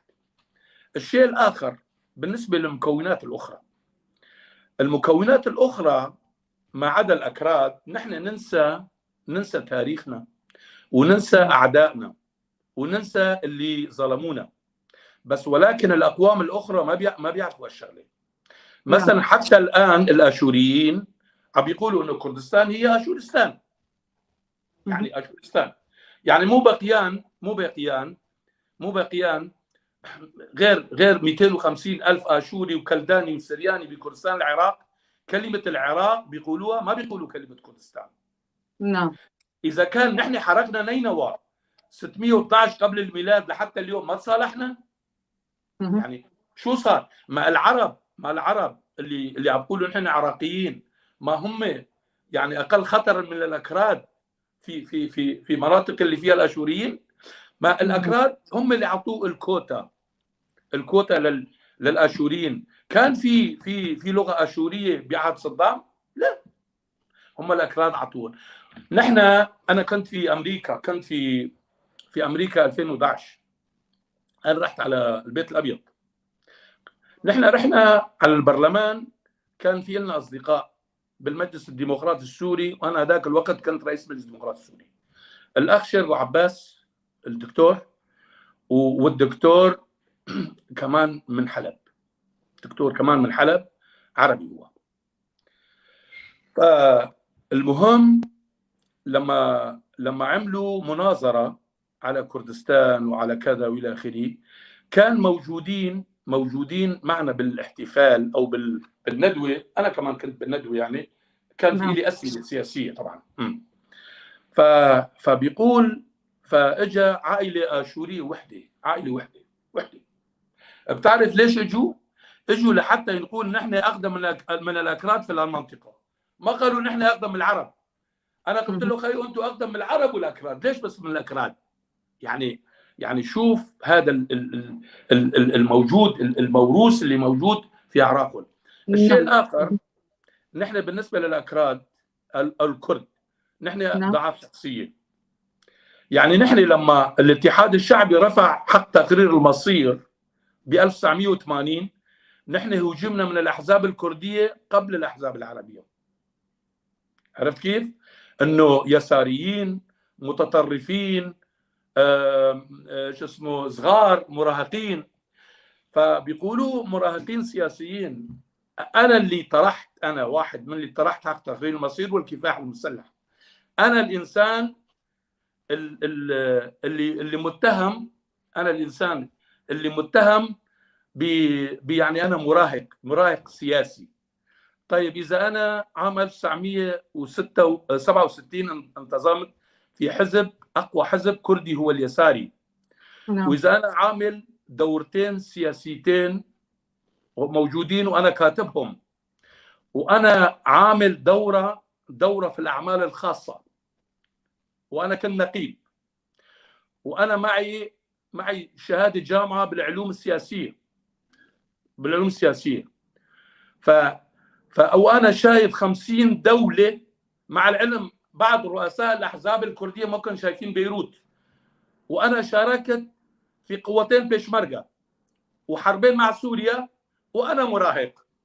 طيب هدول اللي عم بيسمونا المراهقين، هدول خادمين الجيش السوري حتى برتبه مجند؟ هدول فاتحين كتاب الماديه الديالكتيكيه؟ هدول بيعرفوا يحكوا بالكردي؟ عندهم تعليم باللغه الكرديه؟ فهون بالنسبه اللي بنحكي، انا بقول مره صلاح بدر الدين كتب عن بؤس القياده السياسيه. القياده السياسيه في سوريا قياده بائسه، قياده تابعه. لماذا استاذ مصطفى، لماذا تعتبرها قياده بائسه؟ اولا قياده بائسه، القياده الذي تأتمر بقنديل، والقياده الاخرى تأتمر بهولير، والقياده الاخرى بالسليمانيه. انا بعرف كيف صار تدخل بسوريا. بدي ارجع للتاريخ. كان في سوريا نحن يمين ويسار. باختصار يا ريت استاذ مصطفى لاني وقت البرنامج. فهون نحن اول شيء لحتى نحن ما نكون قياده بائسه، خلينا ما نقطع قطعنا بقنديل، بس ما نكون تابعين لقنديل. يعني خلي يكون في علاقه، وخلي يكون في علاقه مع اربيل، بس علاقه اخوه، عدم شو اسمه. اذا الشيء الاخر مو للسليمانيه، ومو كمان لقياده دمشق كمان، يعني في ناس لا كمان. فنحن اولا لازم نحن نكون مع بعضنا، نحن نسمع كلام بعضنا، نحن ناخذ قرارنا من بعضنا مع بعض، قرار كردستاني سوري، وبعدين نحن بنقول لاخواننا في اربيل وكذا نحن اخذين القرار، تفضلوا شو لكم الراي وكيف بدكم تتعاونوا. نحن الكرد السوريين، الاحزاب الكردستانيه السوريه، اذا ما توحدنا لا الاوروبيين يعترفوا فينا ولا الامريكان ولا غيرهم. لو كان قرار مام جلال ومسعود البرزاني مو من عندهم، مو من احزابهم، لما الامريكان ساعدوه. فنحن حتى نتخلص لازم نحن ناخذ قرارنا مستقل، وبعدين خليهم كمان يتعاونوا معنا. انا مو ضد قنديل 100%، وانا مو ضد كمان 100%، لا مو ضدهم، انا نحن اخوه وليس تبعه. وشكرا جزيلا. نعم حضرتك وفيت الموضوع حقه. ننتقل للاستاذ زكريا. استاذ زكريا، يتردد على على ألسنة البعض أن الانتهاكات والممارسات التي تحدث في عفرين هي ممارسات فردية. سؤالي هو، هل قطع أكثر من 1,400,000 شجرة، منها 650,000 شجرة زيتون، وتدمير المزارات الدينية، وسرقة الأسد البازلتي من موقع دار الأثرية الذي يزن الأطنان، عدا عن اللوحات الفسيفسائية من نبي هوري وما إلى ذلك، من الممكن تسميتها بالتصرفات الفردية أم ماذا باعتقادكم؟ شكرا للسؤال جيد صراحة. بس بداية بدي أخفف شوي حمل على منصة بايف تي في. طبعا متشكرة أنه فسحت المجال أنه نحكي اللي بدنا. طبعا بالنهاية هذا رأينا مو رأي المنصة، لأنه يظل أنه هذا تعبير عن الديمقراطية وحرية الكلمة واسمها كلمة وبحقيقة. طبعا أنا عم بشوف أكثر مرة أنه بيطلع كومنت أنه هاي بتعبر عن آرائنا. طبعا هاي الحقيقة. مشان فردي ولا مو فردي، شوفي أستاذة دلشا، مثل ما كان عملية غزو عفرين ليست عملية فردية ومخططة وشاركت فيها جهات بدأت من أستانا ثم اتفاق روسي تركي إيراني مع النظام طبعا، وتحييد خلينا نقول أو اعتكاف أمريكا إلى شرق الفرات وترك الأمور في غرب الفرات وعفرين تحديدا تشي كورميج للروس والأتراك والإيرانيين. فكلها كانت مخططة، ومثل ما قلت كان صار في تبديل على الخرائط، تم تبديل بالغوطة الشرقية بعفرين، مثل ما سابقا صار في عدة صفقات بخصوص منطقة جرابلس مع حلب الشرقية، منطقة طريق الباب إذا بتتذكروا شرقي حلب كمان صار مقابل جرابلس. وهي الأمور هي نحن بنعرفها بالسياسة وبالأحداث يعني. فإذا لم تكن مسألة فردية ومخططة وإلى آخره. طيب نرجع لعفرين.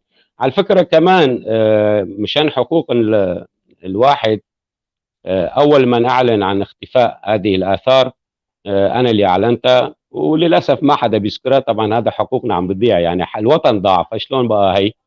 فأنا وثقت مثلا بداية الأحداث، بداية الغزو كنا بنشتغل مع منصات مدنية، بنعمل تحديثات يومية صراحة ونبعثها بأكثر من لغة لكل دول، عاملة 2000 إيميل نبعثهم بلغات مختلفة. وآخر شيء كمان وصلنا يعني استطعنا أنه نوصل صوتنا وانتهاكات ومو انتهاكات، أنا بسميها جرائم صراحة منظمة وممنهجة لكل العالم. واخر شيء انجبرت خلينا تحت الضغط انه يونسكو طالع تقرير، لكن معارضه تركيا والنظام عن زياره وفد لها لمعبد اندارا ادى انه يكون تقرير داخلي ما يتوزع. تمام، لكن استطعنا انه يصل صوتنا. فمساله مو مساله فرديه ولا مساله جماعيه، مساله منظمه وممنهجه. وانا بنفسي وثقت على الاقل 42 موقع اثري مثلا، اذا حكينا عن الاثار 42 موقع أثري كبير بيختلف تاريخها من 350 ألف سنة قبل الميلاد. شوفي هذا التاريخ هذا 350 ألف سنة قبل الميلاد، وطفل دودري مقر كهف دودرية 80 ألف سنة قبل الميلاد، إلى وصولا إلى الآثار العصر الحديث. كل هذا 42 موقع تم جرفه بالتريكسات والبلدوزر وباقرات يعني، وسرقة ونهب ونبش الآثار الموجودة فيها، وعبروا بها الحدود الدولية لبيعها في أسواق الأوروبية وأسواق الدولية. فإذا عملية ممنهجة لا يمكن أنه حتى القوى الفصائل العسكرية أن تقوم فيها لوحدها. هي عبور حدود دولية، هي خرائط معهم، هدول عندهم أجهزة حديثة للكشف. والله في مواقع يعني نحن أولاد عفرين ما كنا نعرف أنه هاي منطقة أثرية بين الزيتونات مثلا بالأرض العادية، راحوا حفروا بالضبط هون وطلع فعلا آثار فيها موجودة فيها. يعني معهم هي عملية ممنهجة ومنظمة ودولية بتشارك فيها عدة جهات. هي 42 موقع من عندارة إلى نبي هوري مثلا، قورش إلى شيروة، براد، كيمار، سمعان إلى دودرية وباسوطة إلى آخره من هذه المواقع. من ناحية ثانية حرق الغابات وحرق الغطاء النباتي وأشجار حقول الزيتون وغيرها وغيرها، هي عملية ممنهجة. غيرها الاعتقالات والخطف مقابل الفدية والقتل والتعذيب بهدف إرهاب الناس وتهجيرهم. تمام، هاي عملية لا يمكن أن تكون فردية. يعني واحد بيخطف واحد بيقتل واحد ممكن تكون فردي، بس المسألة تعدت المئات وتعدت الآلاف. المسألة هي مو معقولة أنه مسألة هي يعني من السذاجة يعني الضحك على العقول نقول هي مسألة فردية. هي مسألة ممنهجة بهدف التغيير الديموغرافي. أوكي، لما بصير في حل والناس ترجع اوكي هذاك الوقت يقولوا ها ما قلنا لكم ما في تغيير ديموغرافي. يا عمي انا شو بدي، انا هلا عم بحكي في تغيير ديموغرافي، مين بيضمن لي بكره شو يصير؟ هلا الوصف الحقيقي العلمي الحقيقي اللي حاليا عم بيصير هذا تدمير، تخريب، تعريب وتغيير ديموغرافي، إعادة الهندسة الديموغرافية لمنطقة عفرين، وهي الدول عم بتقوم فيها، مو مسألة. أما اللي بقول مسألة فردية ومسألة انتهاكات ومسألة فصيل هون ما بنقدر نسيطر عليه وكذا، هي مشان تخفيف العبء مو أكثر، إنه يخففوا العبء والمسؤولية. من تقارير دولية طلعت يعني خيو اتركنا من أهل عفرين وأهل سوريا والأحزاب الكردية وكردستان، اتركينا من أنا كسي اللي هي نفسها تقول إنه كل يوم عم طالع جرائم بإعلامها إنه صار جرائم. خلينا بالتقارير الدولية، هي عم بتقول إنه في مسألة منظمة ومنهجة واحتلال وجرائم حرب. فإذا هالمسألة هي مسألة ضمن البازارات السياسية مو أكثر. شكرا أستاذ زكريا. سؤالي الأخير لحضرتك أستاذ مصطفى. ما نتابعه بالفترة الأخيرة من سياسات ومنهج من قبل الاحتلال التركي ومناهج تعليمية تفرض على أبناء المنطقة، هل لديكم مخاوف كشخص سياسي مستقبلا من خلق جيل متعصب دينيا نوعا ما أو فكريا؟ السؤال كثير منيح وشكرا على السؤال. طبعا الخوف موجود والحذر موجود، لأنه تركيا عندها قوة جدا قوية بحل المجتمعات وتحويل القوميات إلى قوميات أخرى وصارها وبعث الثقافة التركية. طبعا تركيا عم تعمل على طرفين. أولا عن طريق الأسلمي عم بتمارس سياستها، وعن طريق الأسلمي عم بتقضي على الروح القومية حتى في العرب وحتى في الأكراد. تركيا مسح كامل خلال 100 عام أو 99 عام على القومية اللاز اللي على البحر الأسود. حاليا ما في حزب بيقول نحن لاز، ما في جمعيات تقول نحن لاز، يعني انتهت. يعني القومية اللي لاز اللي كان عدد ملايين من الناس 1920 يعني هن تقريبا يعني كانوا بالملايين، حاليا ما في ناس بيقولوا نحن لاز. صار بالتاريخ خلال 100 عام صار انصهار. بالنسبة لمجالنا، أولا إذا بغزوا الإسلام بيعملوا جوامع وكتب وبلاش وجمعيات خيرية، طبعا بيأثروا ونحن بنخاف. ليش؟ لأنه بعض الدول اللي بالخليج حولوا حلبشة من مدينة شهيدة إلى مدينة إسلامية، إمارة إسلامية. يعني حلبشة محافظة شبه إسلامية. معناتها إذا تركيا بغزي بالثقافة الإسلامية ومعهم هدول الفصائل الإسلامية، طبعا في خطر للمنطقة كلها.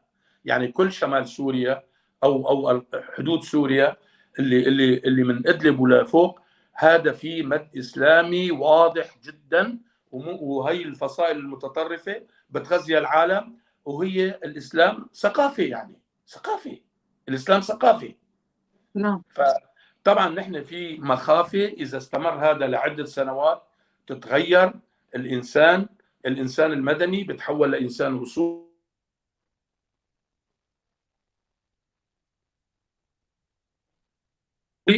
إلا إذا كان، لأن في عدة شغلات، مثلا الفقر، إذا أعطوه مساعدات العالم جوعانة، الجوع كافر، يعني بروحوا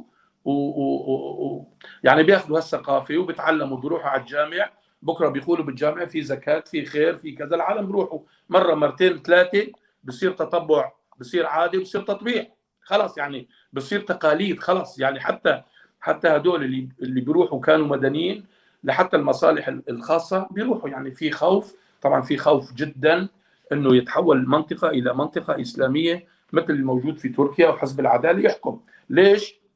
لانه عم يقدم شغلات مقابل يعني، ولذلك العالم بياخذوا المقابل.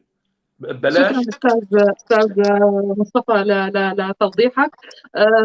ننتقل للاستاذ زكريا. استاذ زكريا، كلمه اخيره حابب توجهها، فكره حابب توقف عليها بنهايه برنامجنا لليوم. شكرا لكم للبرنامج اللي فعلا هي كلمة حرة، ونحن كل واحد بيتحمل مسؤولية حكيه. بس للتاريخ بدي أقول اللي اجوا متأخرين كمان اللي عم أتابعونا من أول، شفت عدة كومنتات إنه عم بيتفسر الحكي على كيفه الواحد بده يفسروها. شوفي المرجع، خليني أقول، وأنا هون مو لأني بأربيل عم بحكيها، لما كنت بعفرين وحكيتها بكل مكان. المرجع والأمل الباقي للكرد وكردستان هي البيت البرزاني. خليني أقولها من النهاية، اللي بده يحكي يقول شو ما بده يقول. هاي واحدة. تاني شيء، حكومة إقليم كردستان هي الوحيدة اللي كانت صريحة ودعمت عفرين. بنص القصف بعفرين والحرب بعفرين بعثت وفد لعفرين، وفد البرلمان الكردستان راحت لنص عفرين، اللي لما بيادي رفض ترفع علم كردستان حتى قدام الوفد الرسمي، كلاتنا بنتذكرها هي. ثاني شيء، عقدت جلسة رسمية هون ببرلمان كردستان، وانا حضرت الجلسة، دعوة رسمية، وللأسف بعض الأحزاب الكردستانية انسحبت منها، موضوع خصص لعفرين، وتم تحديد 10 نقاط وتواصل مع الدول الأجنبية، مع السفارات، مع القنصليات، مع تركيا، تقديم الدعم إلى آخره، ما بدي أذكرهم كلهم، اللي هي الوحيدة اللي وصلت لعفرين واللي دعمت عفرين. وهو المرجع الكردستاني والقيادة الكردستانية صراحة هن اللي حتى بزيارة الحريري هن اللي حكوا بجرح عفرين النازف، وحكوا بعدم قبول، خلينا نقول عدم رضا عن هذا الجرح وعن نزيف هذا النزيف. فإذا المسألة مو مسألة انه نقد ولا هجوم اللي كل واحد بيسميه مثل ما بدهم. يا اخي، اقليم كردستان الى سيادة، الى دولة، هي المكسب الوحيد لليوم في كل كردستان لكل الكرد، وهو المرجع، وهو الضوء، خلينا نقول الشمس اللي ممكن انه تشع لباقي المناطق. فما حدا يفسر حكي هيك وهيك. نحن مالنا قد، خليه يقول انا مالي قد، خيون مو نحن، وكل واحد بيحكي عن حاله، مالي قد انه احلل واحرم واعمل انه هذا من حقك ولا ما من. هذه مو شغلتي. انا شغلتي ألمي بكفيني، انا مو قدران اشيل همي وهم قضيتي، وجرحي مو قدران اضبه واوقفه. فلسه بدي احط راسي براس مالي قد. يا اخي هذول عندهم مستشارين وعندهم علاقات دوليه، عندهم اكثر من دول، نص الدول العربيه ودول المنطقه كلياتها. فبالتالي ما حدا يفسر كلام هيك وهيك وعلى كيفه. تمام؟ فاللي ضرب واللي هرب. عفرين اصبحت ضحيه صفقات دوليه وعدم توحد الكرد وعدم تفاهم الكرد، وهي مشكلتنا منذ القدم، منذ التاريخ لليوم، تشتتنا، تجزئتنا، تخويننا لبعضنا البعض. أنا بتأمل أنه ما يتكرر عفرين بغير مكان كما تكرر بسريكانية وقريس بي. بتأمل أنه نستفيد من تجربة عفرين الأليمة ومن غزوة وتغيير كل شيء فيها. نسبة الكرد صار ضل يعني 30 35 25 ما بعرف فيها. بتمنى بكل القيادات، كل ممثلي الحركة الكردية والأحزاب الكردية يعملوا مراجعة جدية، مو مراجعة بالحكي على الإعلام وعلى البيانات وبالهالأمور هاي. خلينا نقعد جلسة صراحة وجلسة ضمير، نشوف هالدم قدامنا اللي عم بينهدر دم. أستاذ زكريا للمقاطعة، شو هو الحل؟ شو هو الحل برأيك؟ وهل تركيا هو احتلال دائم أم إنه مؤقت وسيزول يوما ما؟ شوفي، حتى مصطلح الاحتلال قانونيا هي دولة عبرت حدود دولة أخرى. إذا بدنا نقيس هالمسألة سوريا هي احتلال، لأنه دولة تركيا دخلت على سوريا واحتلت جزء من سوريا. كرديا واحد يقول لي طب ديار بكر كمان موجودة هناك، 20 مليون هناك. ايه موجودة هناك، بس ديار بكر وهدول مثل هلا الغزوة اللي صارت بعفرين موجود فيهم هالفصائل اللي طالعين من تحت الأرض من المغاور وبياكلوا الأخضر واليابس، ما موجود. إذن المسألة الحل شو هو؟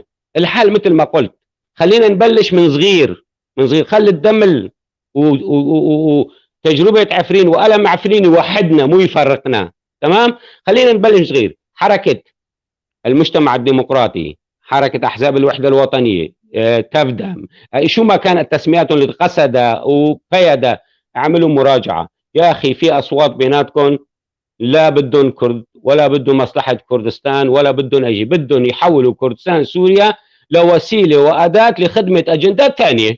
ما بدي أحكي أكثر من هيك. وعفرين كان سوى بديل قنديل، ما بدي أحكي أكثر من هيك. خلينا نعمل الشرفاء الأتقياء الإنسانيين يعملوا مراجعة ويعملوا إصلاحات داخلية. مع أنا كسي بلشي من عندك يا أنا كسي، والله بيناتك ناس يعني نفتخر بتاريخهم، ما بتقدروا تعملوا هيك مراجعة صغيرة وتعملوا شوية إصلاحات داخلكم، يعني ضبطوا أموركم خاصة على مستوى اتخاذ القرار.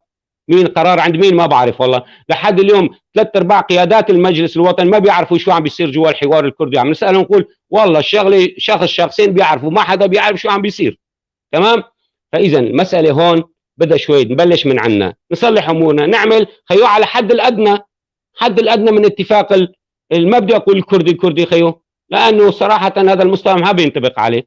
اتفاق خيو بين أنا كسي وبقية الأحزاب أنا الوحدة الوطنية بيانكي، ويعملوا على حد الأدنى، وشوي شوي يعني نخاطب الدول. والله العظيم لو كنا إيد واحدة ما بقول لك ما كان في كارثة وما كنا تجنبنا وصارت كردستان، لا ما بدي أقولها الحقيقة، بس على الأقل كنا يعني ناس احترمتنا، على الأقل كنا حافظنا على حد الأدنى من وجودنا، مقومات وجودنا كشعب وكقضية في سوريا. مشان ما تروح شرق الفرات خيو اتركوا عافية، مشان ما تروح شرق الفرات إذا بتعرفي أستاذة دلشا والمستمعين بيعرفوا المشاهدين، تعريب فيها مو أقل من عفرين. تعريب اللي موجود في شرق الفرات بمحافظة مو أقل من عفرين، وهي لسه ما احتلال ما في ولا غزو ما في ولا أي شيء. تمام، كمان شغلة يعني معقولة هدول اللاجئين أو النازحين الموجودين بالشهباء 150,000 كانوا 300,000 اللي راح على أوروبا واللي راح على شرق الفرات واللي راح حلب 150 بقيانين، يعني معقولة ما فينا نرجعهم لبيوتهم؟ يعني هون القرار أنا بدي أقوله ممنوع يروحوا لحلب، ممنوع يطلعوا من مخيم شاب، يعني صايرين بسجن، ممنوع يرجعوا لعفرين، ممنوع. يعني شو هذا سجن؟ هذا القرار مو قرار كردي خيو. اللي بيشرف على الموضوع قرار النظام هذا اللي عم بيساهم في إعادة أو تغيير ديموغرافي في عفرين. ما بده اياك ترجع، ما بده الكردي يرجع لبيته وأهله في عفرين، بده النازح يضل هنيك. تمام، بعدين يعني شوي نعمل يعني على الأقل على المستوى السياسي خيو، بعدين نجي على العسكري والأمور هاي بيمشي الحال. والله بيمشي الحال، الناس بتحترمنا، على الأقل نكسب الحاضنة الشعبية. شايفة أنت وضع الشعب الكردي يعني 3/4 صاير برا، ما بيهمه، ما عاد يهمه، صار فردي. يا أخي ما عاد يهمني لا كرد ولا كرد، خلينا نحكي بصراحة. عم نشوف ناس تقول خيو بدي أنا بس أعيش ما أموت، ونص الثاني مع أنا كسي، ونص الثاني مع قيادة وإدارة ذاتية. طب هذا حل؟ يعني أنتم شايفين فيه هيك مستقبل؟ يعني ما راح يكون فيه مستقبل، الموجود كمان راح يروح. برأيك شو هو الحل باختصار بجملة أستاذ زكريا؟ الحل انه نحط ايدنا على ضميرنا، الشرفاء بطرفين تمام يقدموا ويلتقوا ببعضهم بغرفه، خلينا نعمل مثل فاتيكان نسكر عليهم الا لا يطلع الدخان الابيض، واتفقوا على حد الادنى. خيو اعملوا شويه وحده وتضموا الكم ناس المثقفين، العشائر، الوجهاء وكذا، ضموا لحالكم في 100 مؤسسه عندكم وظبطوا الامور وخاطبوا العالم بصوت واحد.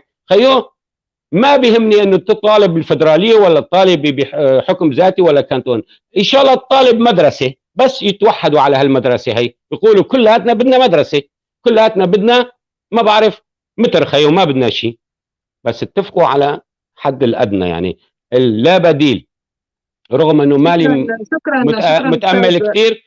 متامل كثير، بس فعلا مو بقيان قدامنا غير هالنفقين هدول او هالطريقين او هالاملين. اول شيء برزان، خلينا نقوله نيران برزان اللي بتضيء، هذا امل واحد، وامل ثاني انه يصير ضغط عليهم يتوحدوا، بلكي ننقذ ما تبقى من الوطن والشعب والانسان.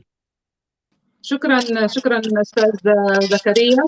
ننتقل للأستاذ مصطفى. صراحة بعتذر تجاوزنا مدة البرنامج بأكثر من 40 دقيقة، هو كان ساعة صار ساعتين.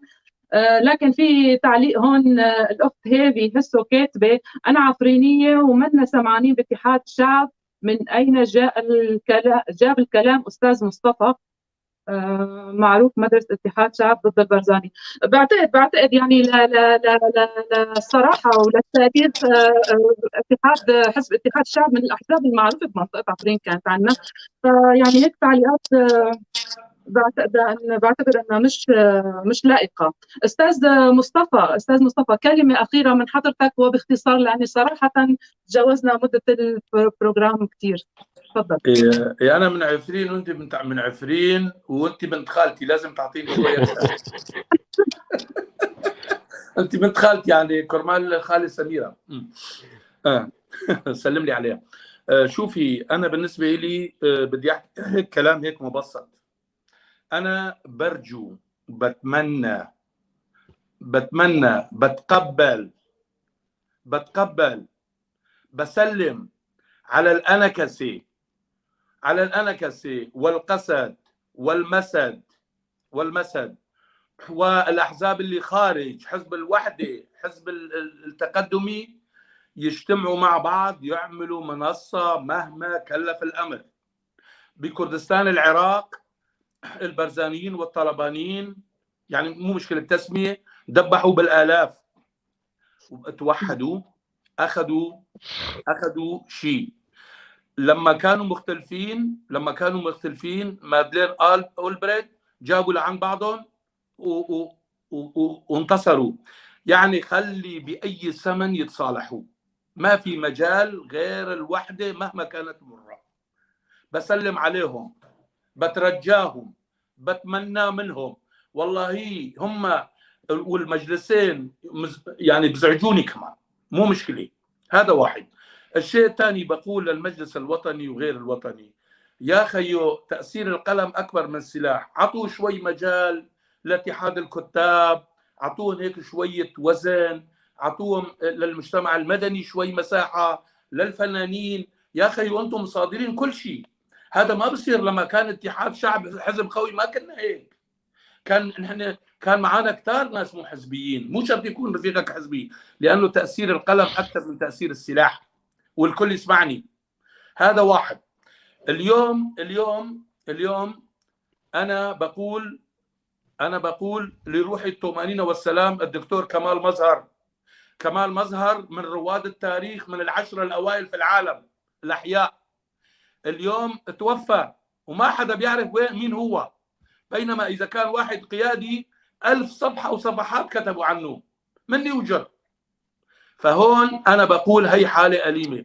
هرزل الصحفي الوحيد اللي هز العالم بالوكالة اليهودية. ولذلك نحن خلينا نعطي شوي دور للعباقرة، مو للسياسيين ولا القادة. خلي شوي كمان، خلي نشاركهم كمان بالقرارات. مو غلط نشارك اتحاد الكتاب بالقرار السياسي، حتى نشارك المؤرخين بالقرار السياسي، الصحفيين بالقرار السياسي. هلا إذا قلنا في سلطة سياسية في الدولة، سلطة تنفيذية وتشريعية وقضائية وسلطة الإعلام. وين الإعلام بالأكراد؟ في قسم من القيادات أنا بسمع ما بدي أقولها، عم بقولوا شو عم يعملوا الصحفيين. تأثير القلم أقوى من تأثير السلاح. تأثير القلم بدوم إلى الأبد. كل شيء قلم بيكتبه ما حدا بيحسن يحذفه أبدا، بس السلاح شو ركب بيخرب كمان بحرب عالمية بيروح. ولذلك أنا بتمنى يتصالحوا ويتمنى يعطوا مجال للمجتمع المدني، لاتحاد الكتاب، لاتحاد الفنانين، ويشاركهم حتى بالقرار، يعني بأصوات، حتى أصوات تنفيذية. وين المشكلة يعني هرزل ما كان في حكماء آل صهيون هو الأول والأخير، ما كان عنده حزب. ليش هون؟ سألوا مرة قال ليش الأكراد ما عم بيتوحدوا؟ قال لأنه الطبقة الثقافية هي مو متوحدة، ولذلك السياسيين ما بيتوحدوا. خلي نحن نعطي دور للمثقفين، للكتاب، للأدباء. هالطبقة المثقفة هن بيعملوا كل شيء. إذا انوجدت الطبقة السياسية، الطبقة الثقافية، الطبقة السياسية بدها تتوحد مهما كان الأمر. هذا الشيء الأول أنا خلص منه. الشيء الثاني، أنا بتمنى من كل الضيوف، وأنا بتقبل جميع انتقاداتهم وأسئلتهم، وكل واحد بده يتعرف على حياة الاتحاد الشعبي الكردي في سوريا يراجع صفحتنا، اسمه الحزب الاتحاد الشعبي الكردستاني، المكتب الإعلامي، بيشوف كل شيء موجود وبيقراها أو يطلع على الجوجل. وإذا ما بحسن يروح على الجوجل يتصل معي شخصيا، أنا بشرح له، أنا جاهز كذا. الشيء الثاني، في بعض رفاقنا كانوا بالأحزاب الكردية ونحن مع بعض بالجامعة وكذا إلى آخره، وهلأ عم يسمعونا. أنا كل واحد 5-6 مرات كاتب لهم على الخاص، ما عم ردوا علي، فهن موجودين، أنا شايف أسمائهم طلعت. الكتاب بس أكتب لواحد كاتب فورا بيقول لي. الأستاذ إبراهيم اليوسف كان في دولة عربية، أنا كنت في المجلس الديمقراطي السوري، بعثت له شغلات عن الأكراد وحق تقرير المصير، قام بالواجب وأشكر عليه وأشكر. وكمان الشيء الآخر، أنا بدي أحييكم وأحيي القناة بيف تي في وزميلي الأستاذ إبراهيم اليوسف وزميلي الدكتور محمود عباس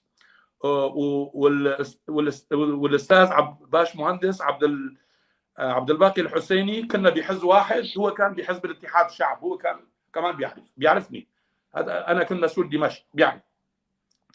والشيء الآخر، أنا بقول هدول اللي ما بيعرفوا اتحاد الشعب يروحوا يسألوا الدولة وأمم المتحدة بيعرفونا. وأنا بشكركم وبشكر كل الذين ضحوا من أجل قضية الكردي وكردستان. وبقول كمان يعني عفرين، مصير عفرين وشنغال وكركوك مع بعض. إذا رجعت كركوك وشنغال إلي أمل كبير عفرين بدها ترجع وبدنا نصل للبحر.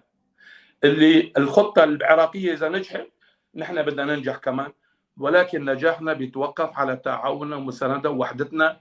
وخلينا نحن كلنا متفاهمين، سياسيين ومثقفين وعباقرة ومهندسين والكل. أنا بدعو للوحدة الكاملة، وحدة الأمة الكردية. وشكرا جزيلا، وهر بيجي كرد وكردستان. جزيل الشكر لك. ختمت الحلقة صراحة بأجمل عبارة وأجمل أمنية اللي كلياتنا بنتمناها، هي عودة عفرين. حقيقة حلقة جدا جميلة مع حضرتك الأستاذ السياسي والمحنك الأستاذ مصطفى عثمان، ومع الأستاذ الباحث والكاتب الأستاذ زكريا الحصري. صراحة ساعة واحدة ما بتكفي للنقاش مع حضرتكم، لذلك مددنا مدة الحلقة، صارت تقريبا 2 ساعة، ضاعفنا المدة. بشكر حضوركم كثير، شرفتونا أعزائي المتابعين. هنا نأتي إلى ختام حلقتنا لهذه الليلة. دمتم بخير.